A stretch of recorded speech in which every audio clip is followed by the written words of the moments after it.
There we go. Brilliant. Okay, so afternoon, everybody. Thank you very much for joining me on this webinar. I'm very flattered that you've given me time to listen to me ramble on about why people are important.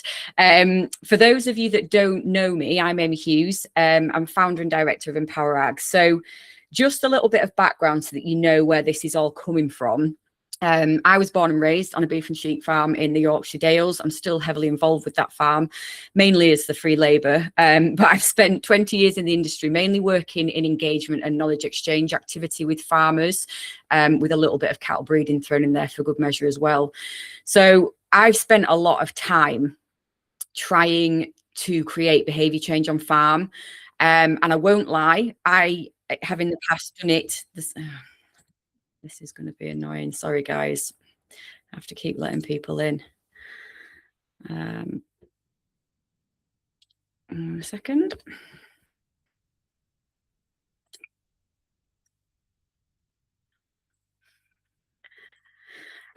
Yeah, so I spent a lot of time doing it the same way that most people do it in the industry, which would be to bring a group of farmers onto a farm, present the technical information, not usually myself. That was usually somebody else that presented the technical information.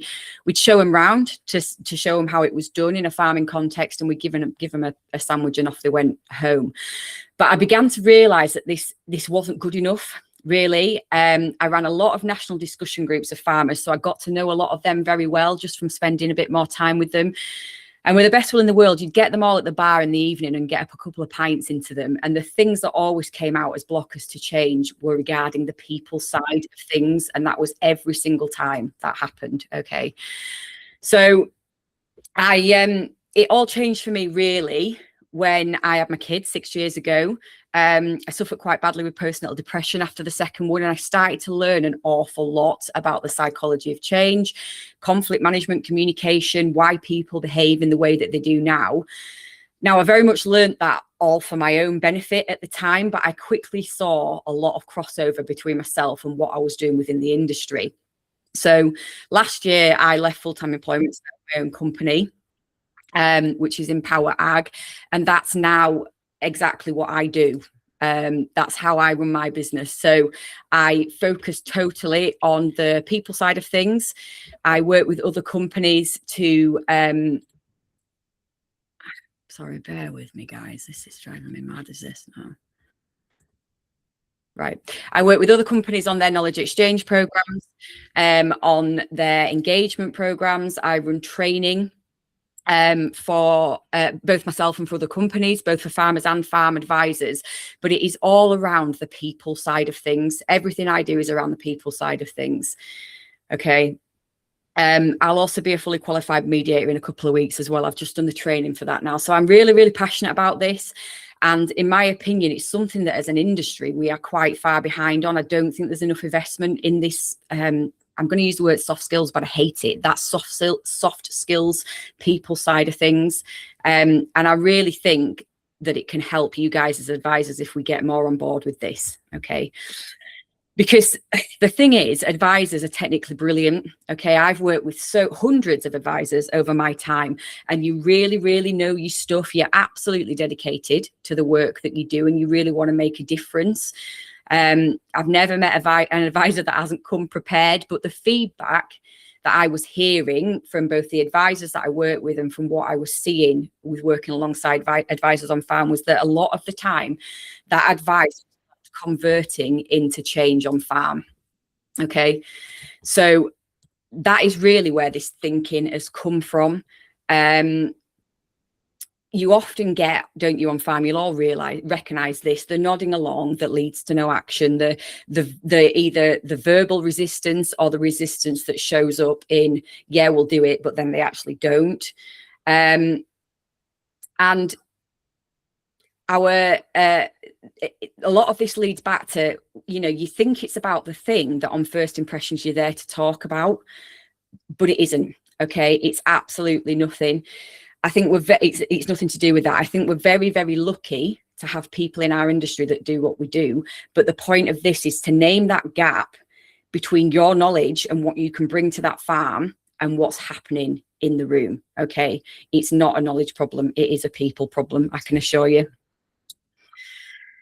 So when I run any training course, whether that's for farmers or farm advisors, I always start with looking at ourselves and understanding ourselves. The reason that I do that is because I wouldn't be where I am now if I hadn't spent a lot of time examining my own behavior, my own patterns, my own thoughts, my own ways of communicating. It's really, really important, because you can't change somebody else. You cannot do that, but you can influence them. And that is the position that you guys are all in as farm advisors. You are influencing those peoples on that farm, but it's got to start with your own behavior. So the first part of this is the alarm bell stage. So your own alarm bells. When somebody starts to show a bit of resistance, what goes on inside you? Okay, so the resistance might show up as, I'm not doing that. It's too expensive. That won't work here. Yeah, all right, we'll see. You'll have heard it all. Okay. But you will have also heard of the fight, flight, and freeze response. Now, the fancy word for that is amygdala hijack. And it's something that we've evolved with since caveman times, when we were trying to run away from saber-toothed tigers and God knows what else. And it's never left us. Our brain is constantly scanning for threats. But the problem with this is it actually causes a part of your brain to physically shut down to some extent. And when that happens, we stop being able to listen properly, and we stop being able to think creatively or laterally.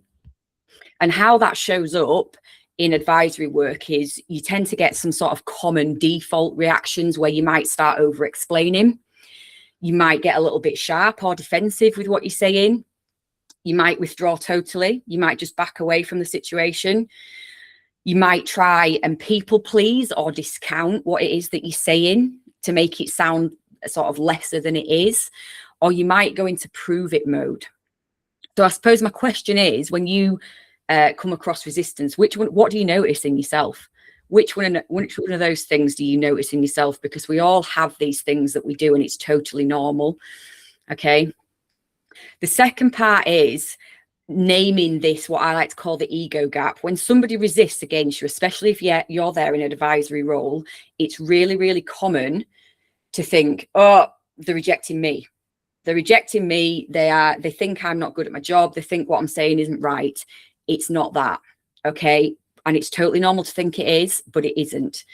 So usually when that's going on, it's the farmer in their head thinking, I don't feel safe yet. This piece of advice does not feel safe for me. And I like to use a model called the SCARF model. So the first part of that is status. Okay. The advice might be a threat to their status. So this shows up as like, don't make me feel stupid on my own farm. Okay. So even subtle things can hit that status, things like tone, timing, how we phrase, best practice, all that kind of thing. The second part of the SCARF model is about certainty. So what happens if this goes wrong? And we all know how uncertain farming is the vast majority of our time. So if our advice adds more unknowns to something, the brain will just resist it. It will just resist it. Okay. The A part of that SCARF model is about autonomy. So don't back me into a corner. I'm in control of my farm. Now, this one's massive in farming, absolutely massive. Okay. And independence isn't just a preference in farming, it's part of the identity of a farmer. So if you make somebody feel inadvertently like you are backing them into a corner, it can really prod that autonomy piece of that. Okay. The R part of the SCARF model is about relatedness. So are you on my side? Basically, if it feels like we're there to win an argument or we're there to win in some way, not to understand, that's where we can lose trust with people. Okay. And the F part is fairness. So is this actually fair? So fair on cost, fair on risk, fair on who carries the consequences. Are you asking that person to carry too much whilst you merrily walk away? Okay. If we treat their pushback like stubbornness, we will push harder. That's just a human thing. But if we treat their pushback like it's a threat response, which is what it is, we'll get more curious. Okay. So values is the third part of this, right? So values drive behavior. but it's not something that we think about a lot, is it? It's not something that we often stop and think, what are my values? But when we have conflicting values between two people, that's where conflict can happen. Okay, when there's a clash in those values. So a lot of advisors, especially the good ones, value things like efficiency, progress, innovation, performance, doing things properly. Okay, but a lot of farmers value things like legacy, security, independence, reputation, stability, and stewardship. So the thing with this is to remember with this is that neither set of these things are wrong. Values are very, very personal to each individual, and it is that none of them are wrong. But what are your values? And have you ever thought about what your clients' values are and what's important to them? Because if you can figure that out from what they say, you can change your language to demonstrate that your advice is actually in line with those. You're not trying to battle against them. Okay, so I always try to start any training with this piece. Actually, what are your values? Let's sit and have a think. And actually, when you're clashing with people, is it a values clash really? And usually it is. Usually it is. You come in at the same thing from different angles, basically. Okay, so we need to move from diagnosing the technical, which you're all absolutely brilliant, to diagnosing the people. So your presence has a real impact on people. And by that, I mean the way you stand, how fast or slow you talk, how you listen, how you sit with silence, okay, whether you make your intent clear or whether you leave it vague, and how you ask questions. So this is the bit that you've potentially already done some training on, right? We've all sat in those really awkward workshops, haven't we, about body language and that kind of thing. But a really simple way to manage that presence piece, apart from the body language, is the 10% rule. So when you feel resistance rising in the other person, slow down 10%, use 10% fewer words, and leave 10% more space for either them to talk or for them to think. And don't push harder, because by pushing harder, we're trying to, by not pushing harder, I beg your pardon, we're trying to practice this radical accountability piece. Now, what I mean by that is you're responsible for yourself. Okay, that's all that means. When someone shows resistance, don't blame them. Have a look at yourself first. Okay, ask yourself, if this isn't about the advice that I'm giving, what is it about? You'll have done an audit or a review of the farm. Okay, do an audit on yourself as well, is what I'm suggesting here. Okay, the other part of this is about diagnosing and understanding the real why behind something, because the surface level objection that you get from most people is never the real reason. Okay, and you'll notice this in yourself. So it comes down to active listening and good questioning, basically, because most of the time we listen, most of the time when we listen, we're waiting for our turn to reply, aren't we, if we're really honest? But what we need to do is listen to the words that someone's actually saying and the potential meaning underneath them. Okay, so I use a framework of reflect, validate, and clarify. So what I'm hearing is X, paraphrase it back if you need to. The validate piece is really, really important, even if you think what they're saying is ridiculous, because the minute you start arguing against somebody, those defense things that we spoke about will come back up. So that makes sense because of why. That can be really simple. You know, if somebody says they can't do it because of time, that makes sense because, you know, it's crazy busy around here. I can see it is. Okay. And then we follow that with an open question to keep the conversation going. So that's things like, when you say it won't work here, what part do you think is not going to work? Can you just explain that a bit more to me? Or what would you need to see to feel confident enough to trial this? Okay. Or what's the biggest risk in your mind? Is it cost? Is it time? Is it yield? Is it something else? Talk to me a little bit about that. Okay, so listening is a really, really important skill. And we all think that we're good at listening, but a lot of us aren't. Okay, if you can get to the point where you could paraphrase pretty much a full conversation back to somebody after they've finished, you've hit the nail on the head there, but it takes some skill, does that? It takes a lot of practice. Because you'll see in yourself, okay, if the technical information and data cause behavior change, right? If that was actually the case, we'd all have six packs. We'd all be getting 8 hours sleep and we'd all be millionaires, wouldn't we? So we know in ourselves that knowing the information and the how to do something is not enough. There's always something more under that surface. Sometimes the other person isn't even consciously aware that that's the real reason. We're all so quick to give a surface level objection. Sometimes we're not even aware that that's not the real reason. So the way I like to work through this is by using a framework called Ask Why 3 or 5 times, depending on the nature of what you're talking about. And basically that is taking their surface level objection. So the surface level objection might be, God, I ain't got time. I'm always exhausted. I never get away from the farm as it is. Okay. So your first why is, all right, tell me why you're always exhausted. You know, what's going on? Well, God, I'm doing the tractor work, all the tractor work myself and working till 9 o'clock every night. All right. Okay. Yeah, that does sound exhausting. You know, why is it that you're doing all the tractor work yourself? Well, my son, he should be helping, but he's always bogged down with the paperwork, the livestock paperwork. Okay. All right. Why is he always bogged down with that? Why do you think he's doing that? Well, because we've never clearly spoken about who's responsible for what, I suppose. I assume he knows that the field work's a priority, but he obviously thinks he's helping by keeping the records perfect. So can you see how we've jumped from, I can't do that because I'm tired and I never get away from the farm, to actually the problem is we've never discussed responsibilities to free me up the time to do these other things. Okay, so that's just a really simple example. But just the thing to remember there is that the surface level objection is never the real reason why. Never. And it won't be in yourselves either. Okay. So let's talk about the 4 common losses, because this one is huge for me, absolutely huge. And the reason that it's huge is because I've experienced it multiple times, and I know what an impact it can have on change and people's willingness to even consider change. So there's 4 common losses that are really widespread in farming, and they are control, competence, certainty, and identity, as you can see on the screen. The way we diagnose which loss might be at play is by listening to what people talk about and asking questions. And then we fix it with co-design, which I'm going to speak about in a little minute, in a little while. But the control piece, really, that's split into 2 pieces almost in farming. So the first piece is, don't tell me what to do. I'm the boss on my own farm.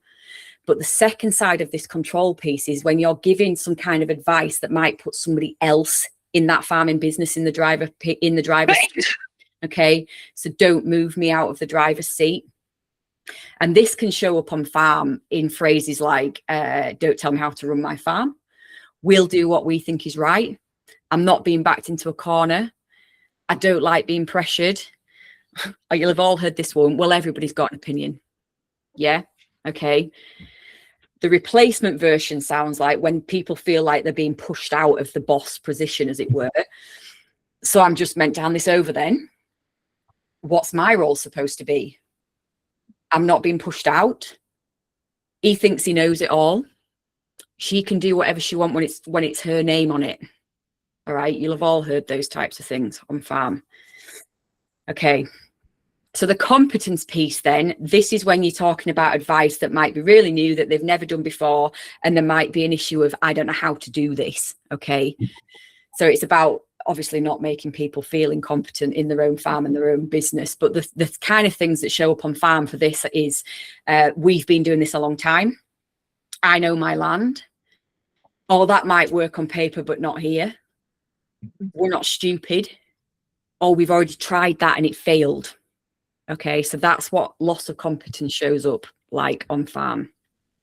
And underneath those phrases is one of these messages. It's like, don't embarrass me. Don't make me look naive. Don't take away what I'm good at. Don't ignore my experience. That's a huge one. Don't ignore my experience of this farm and this land. All right. Certainty loss then. Obviously, there's a huge amount of uncertainty in the industry, but we don't want to add to that as advisors, do we? We do not want to add to that feeling of uncertainty. So this shows up on farm like, what if it doesn't work? I can't afford a bad year. That's a big risk. How do I know I'll pay it back? What's the downside? Okay, if somebody's talking about the downsides, it's because they're uncertain about it. They want to know, what is the biggest thing that could go wrong here?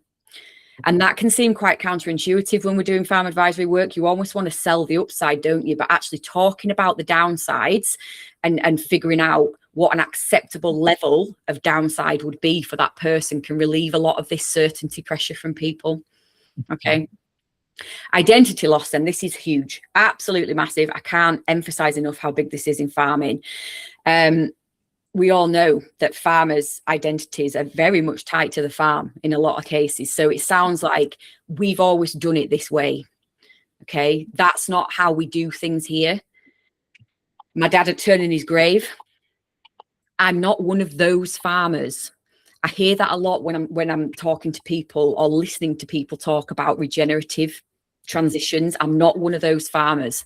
Okay, I don't want to be the one who messes it up.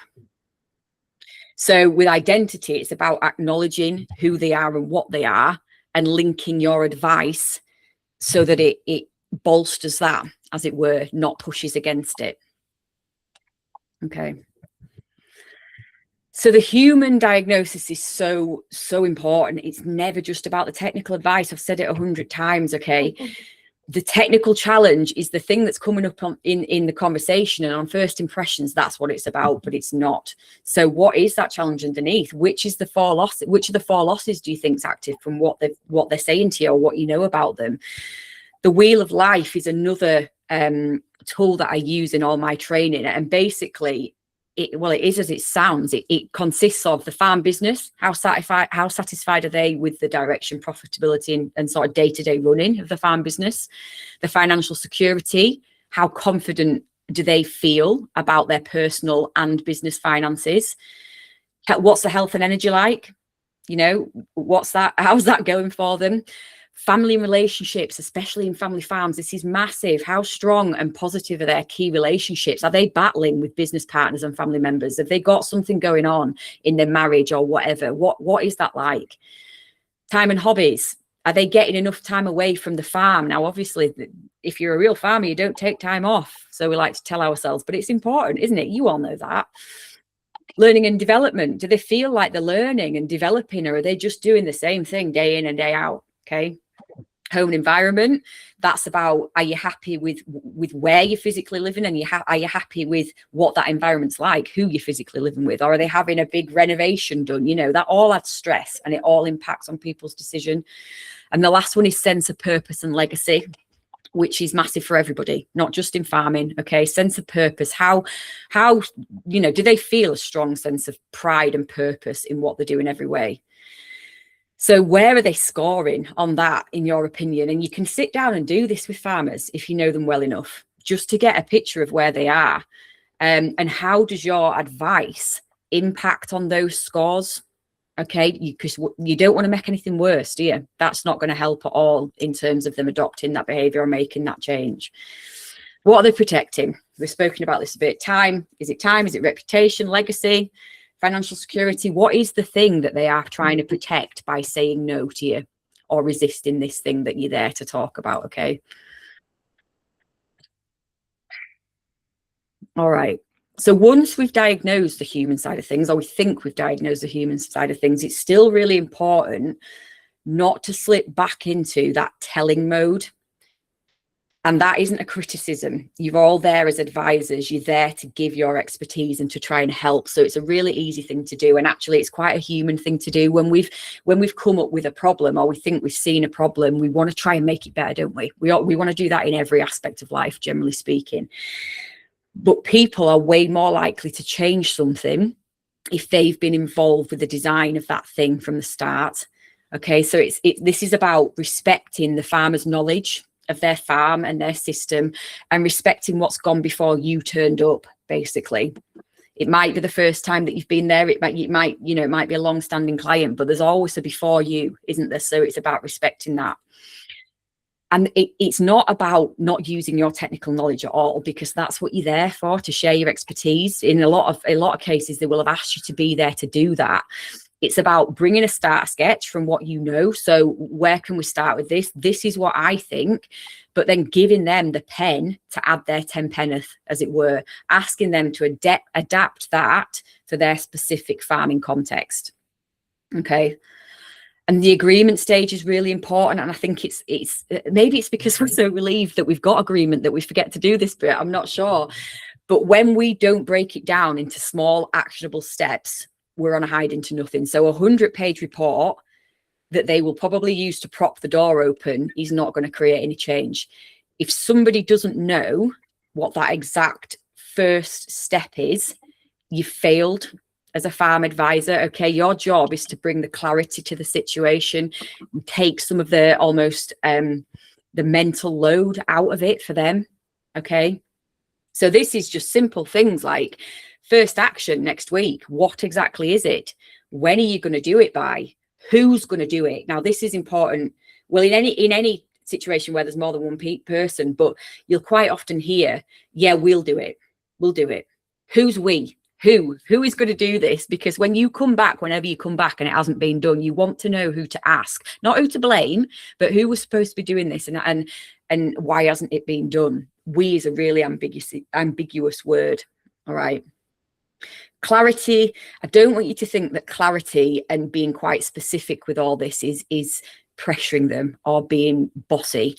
I frame clarity as respect, very much as respect. You value their time enough to make sure that you go and do your job absolutely brilliantly as a farm advisor. And part of doing that is getting these last little bits locked in before you leave the farm.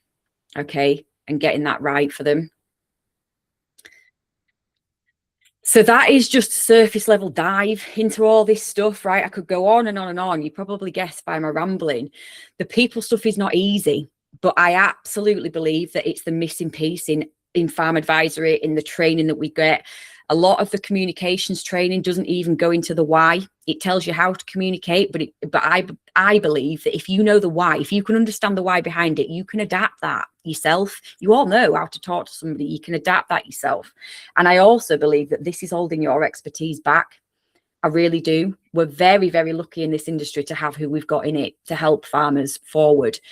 But this is the piece that's missing for me. So this is not a sales pitch, but just for your Farmgate Influence Lab is a course that goes into all this stuff in a lot more detail. Okay, it's 6 weeks. There's 6 online modules that you do at your own pace, and then we meet once a week to discuss stuff, to practice, which is hilarious most of the time. We do a little bit of role playing, but not in a weird, creepy way. Okay, and we can talk through some situations that you're in. All right, next one starts on the 1st of June, and our first live call is the 8th. So I'd love to hear your thoughts. I'd love to hear your feedback and what are you seeing on farm? Does this resonate with you? Do you think I'm talking an absolute load of rubbish? What are your thoughts? I'll stop recording now and then you can tell me just to move.